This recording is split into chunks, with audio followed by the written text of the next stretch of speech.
Hello everybody, how y'all doing? My name is Rafael and today we're back on Division 2 with another Heartbreaker build. Pretty much, Heartbreaker is the meta at the moment. The only thing that changes between the Heartbreaker builds is the two brand set pieces. What is everybody running it with? Maybe they're running it with Contractor's Gloves and Fog Sprayers, maybe with Perfect Vigilance and Fog Sprayers. Maybe the Heartbreaker pieces have 4 red core attributes, maybe 4 blue core attributes. It all depends, right? So here, this is what I've been playing with for the last couple of days and what I've been enjoying the most. As you can see, of course, I have the 4 Heartbreaker pieces. If you're new to the game, you haven't been around the last couple of weeks, the Heartbreaker is the new gear set. It gives you 2 pieces plus 15% assault rifle damage and 15% LMG damage. At 3 pieces, it gives you 50% weapon handling, and at 4 pieces, you get the Heartstopper talent. Headshots apply pulse for 5 seconds. Weapon hits on pulsed enemies add a stack of 1% bonus armor plus 1% damage to pulsed enemies up to a max of 50 stacks, and you lose 2 stacks each second. Of course, those 50 stacks are actually 100 because we're using the chest piece, and the chest piece has this talent, max BPM, increases max stacks for Heartstopper from 50 to 100. So pretty much at 100 stacks, we will be getting plus 100% damage to pulse target. So that's a huge damage buff, right? So as you can see, I'm running 2 Heartbreaker pieces with blue core attributes. Of course, critical hit chance are my attributes and critical hit damage. Here's the second one with the blue core attribute. Again, critical hit damage here. And then I have my chest piece and my gloves having 15% weapon damage as core attributes and then critical hit damage as the normal attribute, right? Now, when it comes to the weapons, you can change this. You don't have to go with the Police M4. Kingbreaker will have a much higher damage. However, I prefer the Police M4 over the Kingbreaker simply because it has a higher RPM and a much easier recoil to control. So I prefer my Police M4 over any other weapon at the moment. And it's been like that for a very long time, and I don't think that it will change anytime soon.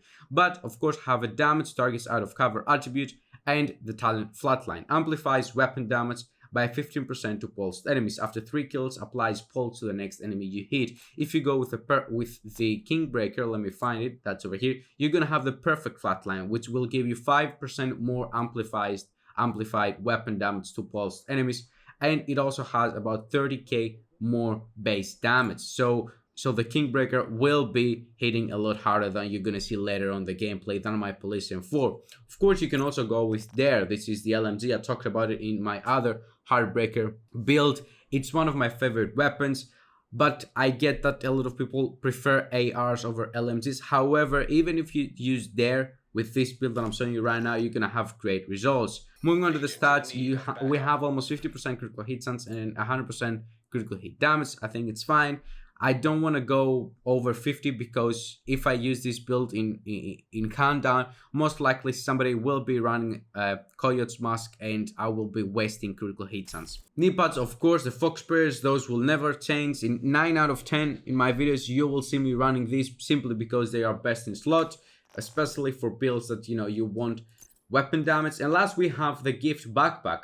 Now, you can go with another backpack, a different backpack. It doesn't have to be the Provident Defense, but you should have Vigilance on it. And the difference between Perfect Vigilance and normal Vigilance is simply those 3 seconds. In Perfect Vigilance, as you can see, taking damage will disable Vigilance for 3 seconds. Contrary to normal Vigilance, where taking damage disables the buff for 4 seconds. So you just have to wait 1 extra second. However, what's really important about Vigilance is that when you have bonus armor from the Heartbreaker, right? When you start gaining up those stacks and you have bonus armor, even if you get hit, Vigilance doesn't get deactivated, doesn't get disabled. It will only get disabled, it will only go on a cooldown if your white armor gets hurt, if your white armor starts to drop. If you have bonus armor and you lose your bonus armor or a percentage of it because somebody keeps shooting at you, the Vigilance talent will still stay activated until the bonus armor goes away and you start getting hit at your white armor, at your normal armor, so to say, right? That's why Vigilance is such a great talent with this build over here, because if you can stack up bonus armor very fast, you're gonna benefit from not losing your vigilance talent. Of course, the last thing I want to talk about is how exactly you're gonna apply pulse to your enemies. The first way, of course, is to apply a headshot, as the Heartstopper here says. However, I get that sometimes that might not be optional, or that might not be very easy, or the enemies might be far away. You may not be able to do that. So what I'm doing is I'm running the Police M4 with the linked laser pointer. The linked laser pointer is an attachment you unlocked if you're using the Technician specialization. But if you don't want to use the Technician laser sight and you want to use whatever, another good way is you can put some critical hit chance or critical hit damage to your laser sight or whatever. But another good way, of course, is to use your pulse. It has a cooldown of 17 seconds. It's not that bad, to be honest with you. And if you make sure to only use it when you cannot get headshots, then you should be fine. So that's it, everybody. I hope that you enjoyed the video and you find it helpful. If you did, please make sure to drop a like and to subscribe for more content. It really helps me. Leave a comment down below. Let me guys know, what do you think of the Heartbreaker? Do you like it? Do you not like it? What other type of builds are you guys running with it? Because I'm actually still trying different shit here in title update 15 and try to figure out what's the most fun builds to play with. So yeah, thank you very much for watching, guys. Have a wonderful day. Bye bye.